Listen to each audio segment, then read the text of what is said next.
Hi friends! So eto nga naisipan kong magluto ng pork broccoli. Di ko pa siya nagagawa before kaya nanood muna ako ng mga TikTok videos. Kaya ngayon samahan niyo ako mag-imbento kung paano siya lutuin. Eto na nga dinikdik ko na nga itong bawang isa-isa para mabilis balatan. Tsaka ko hinihiwa-hiwa itong ating ginisa starter pack. At sumunod naman diyan ay itong sibuyas na maluha-luha ako kung paano 'to eme-emeng chop lang 'yan kasi medyo mapuro yung ating kutsilyo at ayan, sinet aside ko na nga siya.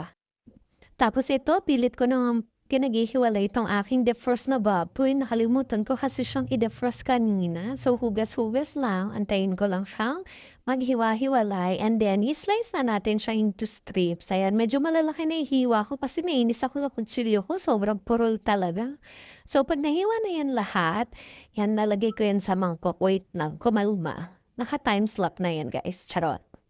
Ayan, hinugasan ko pa rin siya tapos nilagay ko diyan sa mangkok, nilagyan ko ng soy sauce, oyster sauce, pamintang durog, magic sarap, onting sugar, ayan, halo-halo. Ang bilis naman ito, kakaloka.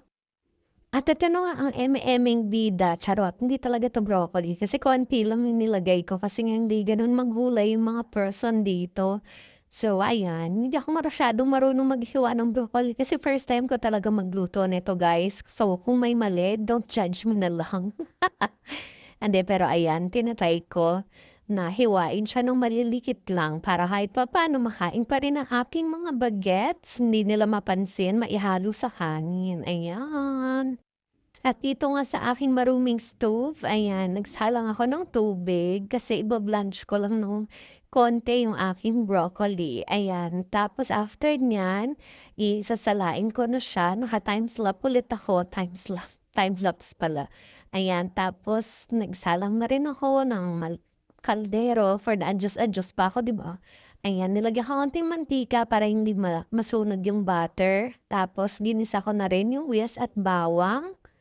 Pagkatapos niya, nilagay ko na yung marinated na baboy. Ayan, pinakuluan ko lang siya ng konti para kahit papaano lumambot-lambot yung ating baboy. Ayan.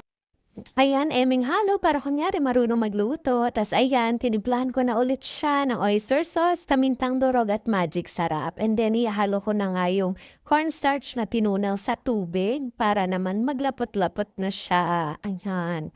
Then after niya, ihalo ko na yung broccoli, ang ating vida. Ayan.